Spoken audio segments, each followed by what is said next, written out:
الحمد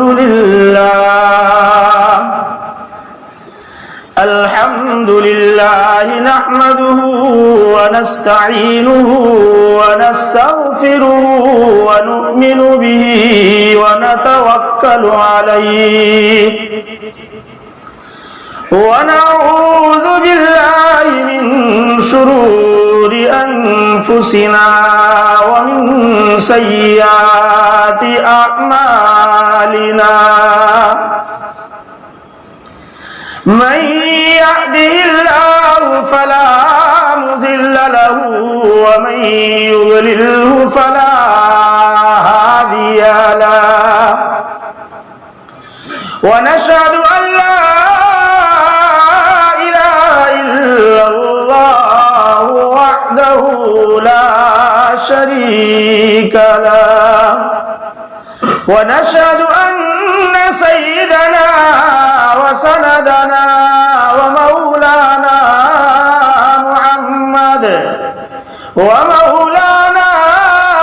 محمدا عبده ورسوله أما بعد فأعوذ بالله من الشيطان الرجيم بسم الله الرحمن الرحيم إن أول بيت وضع للناس للذي ببكة مباركا وهدى للعالمين صدق الله العظيم. درود شریف پڑھ لیجیے. اللهم صل على محمد وعلى آل محمد كما صليت على إبراهيم وعلى آل إبراهيم إنك حميد مجيد. اللهم بارك على محمد وعلى آل محمد كما باركت على إبراهيم وعلى آل إبراهيم إنك حميد مجيد. گرامی قدر عزیز دوستو، یہ جو ایام چل رہے ہیں یہ ایام حج کہلاتے ہیں. اس میں بہت سے ہمارے وہ بھائی ہوں گے جنہوں نے اس سال سفر کی پوری تیاری کر لی ہوگی اور اللہ تبارک و تعالیٰ کی طرف سے بلاوے کا فیصلہ بھی ان کا فکس ہو چکا ہوگا. اللہ ان لوگوں کے جانے کو آسان فرمائے اور ان کی عبادتوں کو اللہ قبول فرمائے. ان کی دعاؤں میں اللہ ہمارا بھی حصہ نصیب فرمائے. حضرت عمر فاروق رضی اللہ تعالیٰ عنہ عمرے کے سفر میں جا رہے تھے. نبی کریم صلی اللہ علیہ وسلم نے فرمایا یا اخیہ، او میرے پیارے بھائی، دعا میں اس بھائی کو بھی یاد کرنا. اس لیے حاجی صاحب جب کوئی آئے، عمرے والا آئے تو ان سے ملے تو کہے کہ بھائی ہمارے لیے وہاں دعا کرنا. نبی کریم صلی اللہ علیہ وسلم نے حضرت عمر سے فرمایا. بہرحال یہ ایام حج ہیں. اللہ تبارک و تعالی نے مساوات، برابری کو عملی جامہ دینا تھا. اس کے لیے اللہ تبارک و تعالی نے حج کی عبادت مقرر فرمائی، برابری بتانے کے لیے. اور اللہ تبارک و تعالی نے اس کے لیے جو جگہ متعین کیا ہے، یہ جگہ عالمی جگہ ہے. اللہ تبارک و تعالی نے اس کے بنانے کا جو تذکرہ کیا قرآن کریم میں، اللہ فرماتا ہے وضع للناس، یہ تمام لوگوں کے لیے بنایا گیا ہے. اس لیے کعبہ کسی ایک کا قبلہ نہیں ہے، یہ کعبہ آدم سے لے کر آخری آنے والے انسان کا کعبۃ اللہ جو ہے وہ قبلہ ہے، ہر ایک کا. اسی طرح حضرت ابراہیم علیہ نبینا علیہ السلام نے جو اللہ سے دعا مانگی، وہ یہ کہا تھا انی جاعلک للناس اماما، اے اللہ مجھے تمام لوگوں کا امام بنا دیجئے۔ ان کی اسی جملے کی اور آپ تشریح دیکھیں گے تو اللہ تبارک و تعالی نے حضرت ابراہیم علیہ السلام سے جب یہ فرمایا کہ تم اعلان کرو کہ کعبۃ اللہ کے طواف کے لیے تمہیں آنا ہے، حج کے لیے آنا ہے، تو اس میں یہ نہیں کہا کہ تم کہو وَأَذِّن فِي الْعَرَبِ وَأَذِّن فِي الْعَجَمِ، ایسا نہیں کہا عرب کو پکارو، عجم کو پکارو، شام والے کو پکارو، نہیں، اللہ تعالیٰ نے فرمایا وَأَذِّن فِي النَّاسِ، لوگوں کو پکارو۔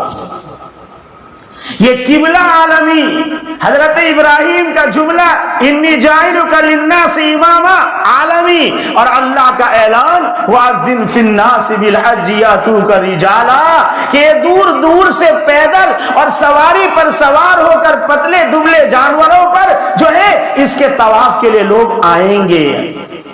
یہ عالمی چیز ہے۔ اس کے اندر اللہ تبارک و تعالیٰ نے جو عبادت رکھی وہ بھی مساوات کا، لباس رکھا وہ بھی مساوات کا، جگہ رکھی وہ بھی مساوات اور برابری کا، وہاں ہر ایک چیز میں برابر، ہر ایک چیز برابر، سب کا لباس ایک جیسے، سب کا فن نما، سب کو اسی عرفہ میں آنا ہے، کھلے میدان میں، سب کو اسی بینا کے وادی میں پہنچنا ہے، اور سب کو اسی مزدلفہ میں جانا ہے۔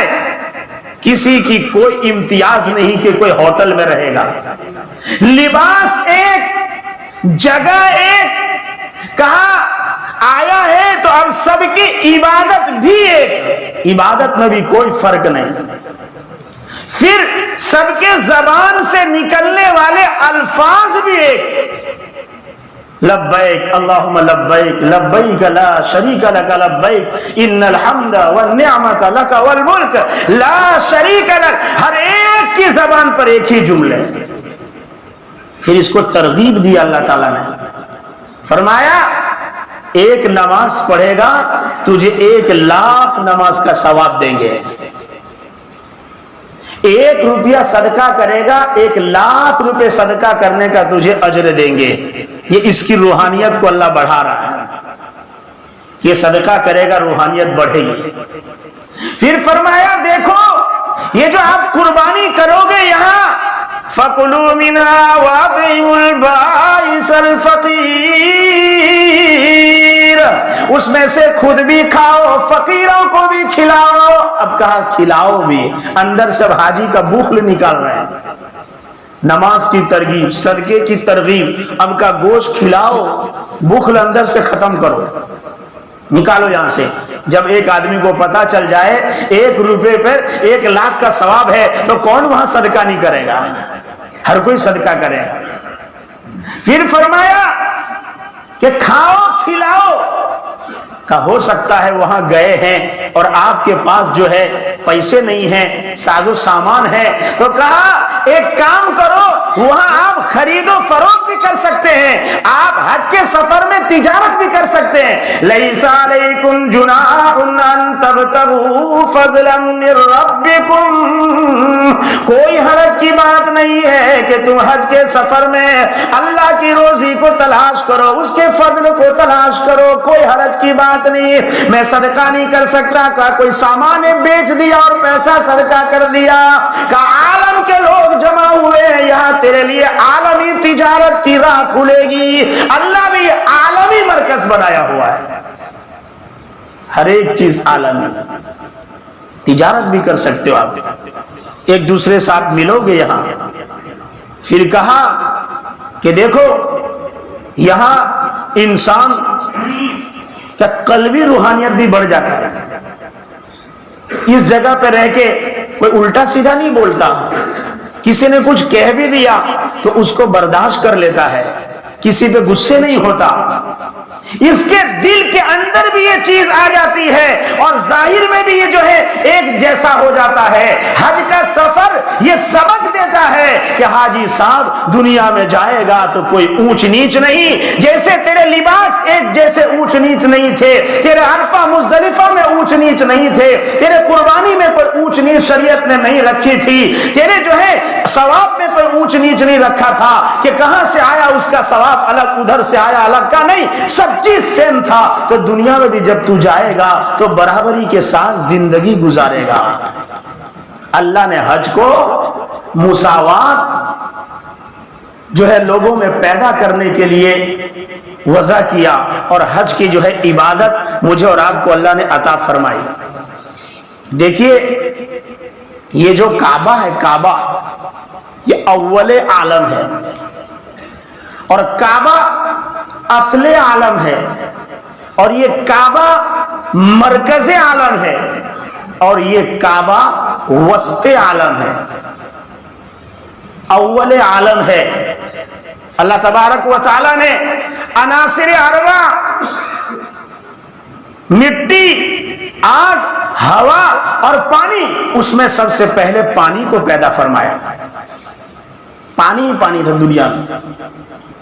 اللہ تعالیٰ نے جب دوسری مخلوق کو اس سے پیدا کرنے کا ارادہ کیا تو وہ جو کعبۃ اللہ ہے اس جگہ کے اوپر ایک ٹیلے نما چیز تھی، پانی وہاں ٹکراتا تھا آ کر اس سے غلظت اور سختی پیدا ہوئی، وہ اینٹ کی طرح چھوٹی سی چیز تھی، اس سے اللہ تبارک و تعالیٰ نے پھر زمین کو دھیرے دھیرے پھیلانا شروع کر دیا، اور یہ خوب پھیلا جس میں آج میں اور آپ آباد ہیں، وہاں سے دنیا بنی۔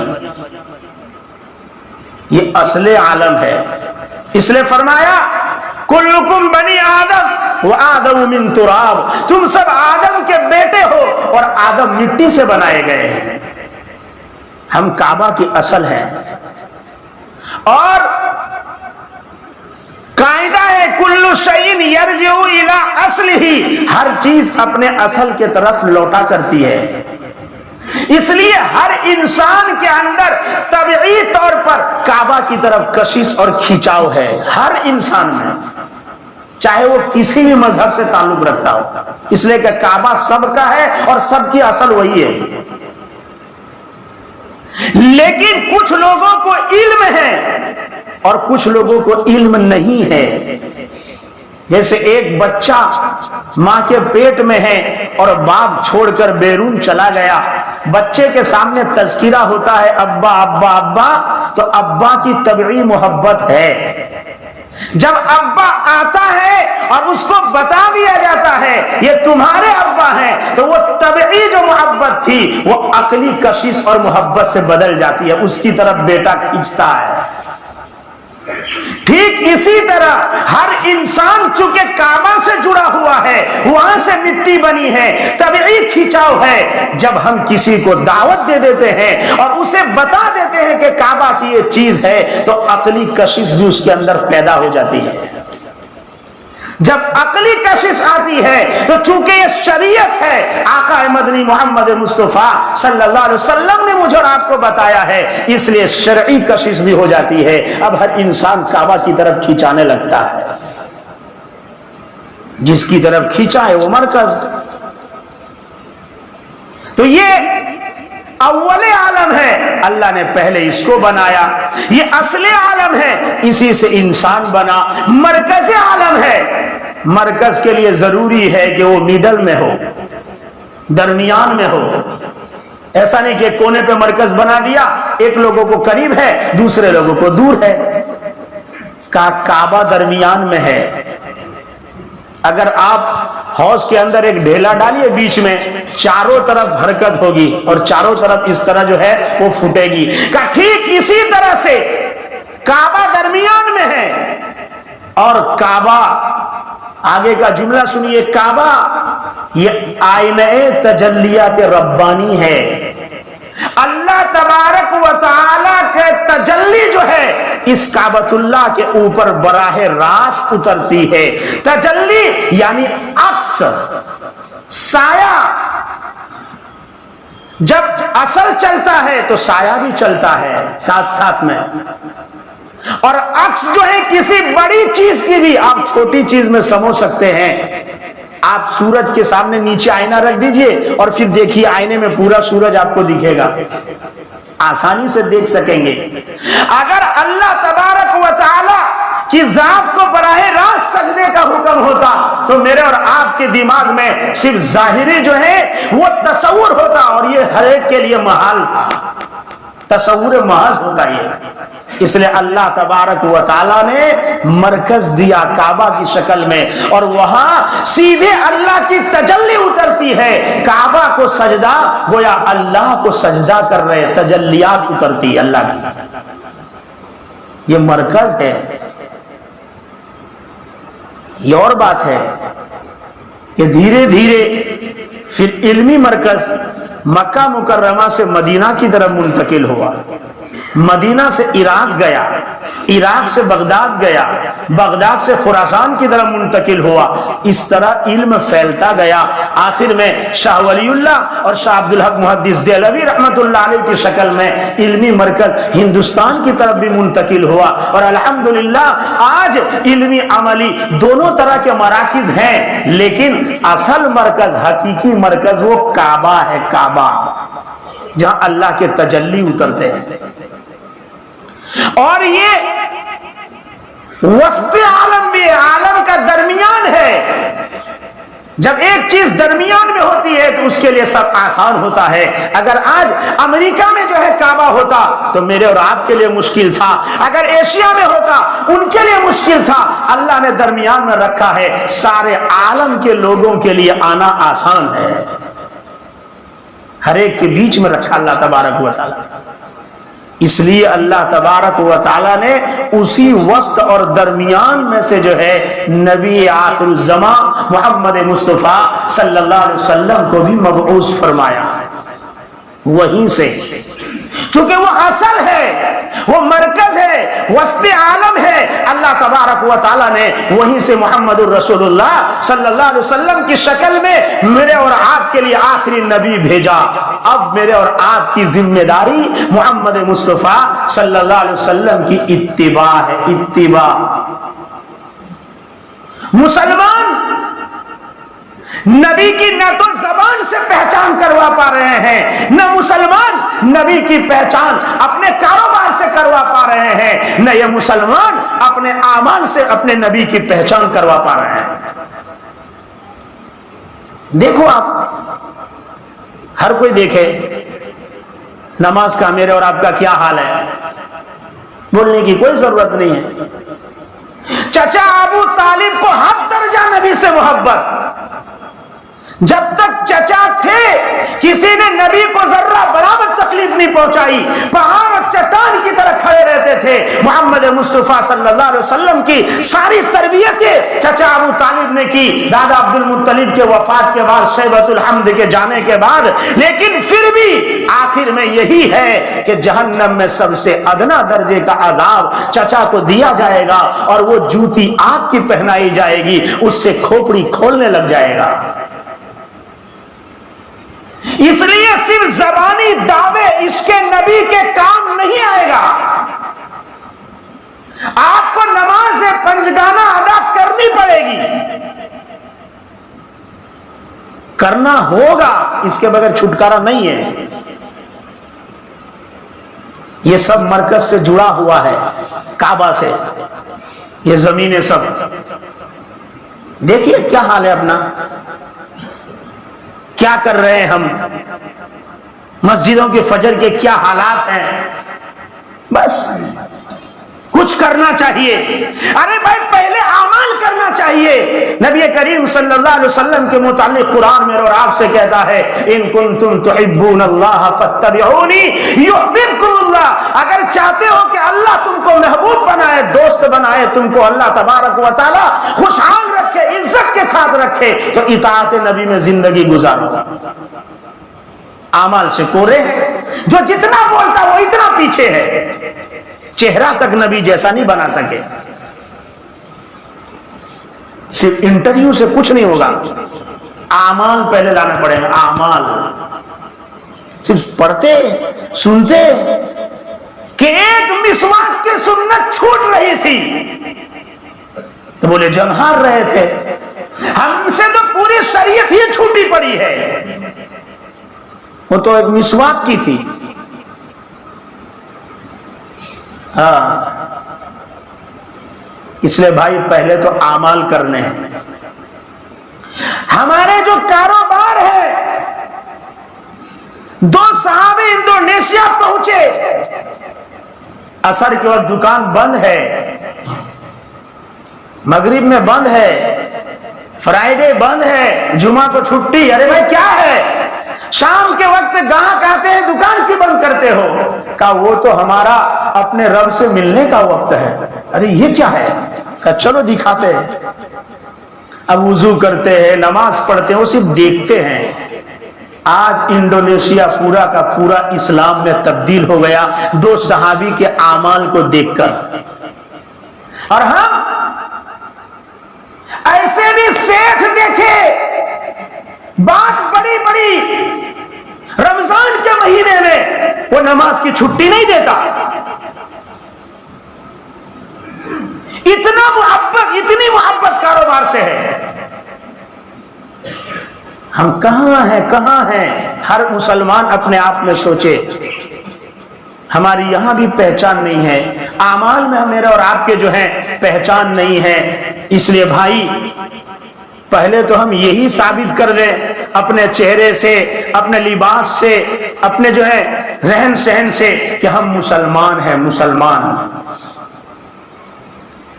ایک مسلمان کو دیکھ کر ہزاروں لوگ زندگیاں بدلتے تھے. آج مجھ میں اور آپ میں سب میں کمزوری ہے، اس کو دور کرنا ضروری ہے. اس لیے اسی جہالت کو، اسی گمراہی کو دور کرنے کے لیے اللہ تبارک و تعالیٰ نے وسط کے اندر، درمیان کے اندر نبی آخر الزمان محمد مصطفیٰ صلی اللہ علیہ وسلم کو جو ہے پیدا فرمایا. اور میرے بھائی اللہ تبارک و تعالیٰ چاہتے تھے کہ جس طرح نبی کے دن کے وقت ہیں، اوقات ہیں، اس طرح رات کے بھی اوقات ہیں. جیسے نبی کے یہ جو ہے جلوت کی دوستوں کے ساتھ، ساتھیوں کے ساتھ رہنے کی زندگی ہے، ایسے خلوت کی زندگی ہے. اللہ کے رسول صلی اللہ علیہ وسلم کی پوری زندگی لوگوں کے سامنے آئے. اس لیے ہم کو نبی کی تاریخ بھی پڑھنی ہے اور اس کو بیان بھی کرنا ہے. اللہ کے رسول 25 سال کے نوجوان، 40 سالہ عورت، اس سے پہلے 2 شوہر سے نکاح کر چکی ہے، 2 سے بیوہ ہوئی عورت حضرت خدیجہ الکبریٰ رضی اللہ تعالی عنہا سے نکاح پڑھتے ہیں.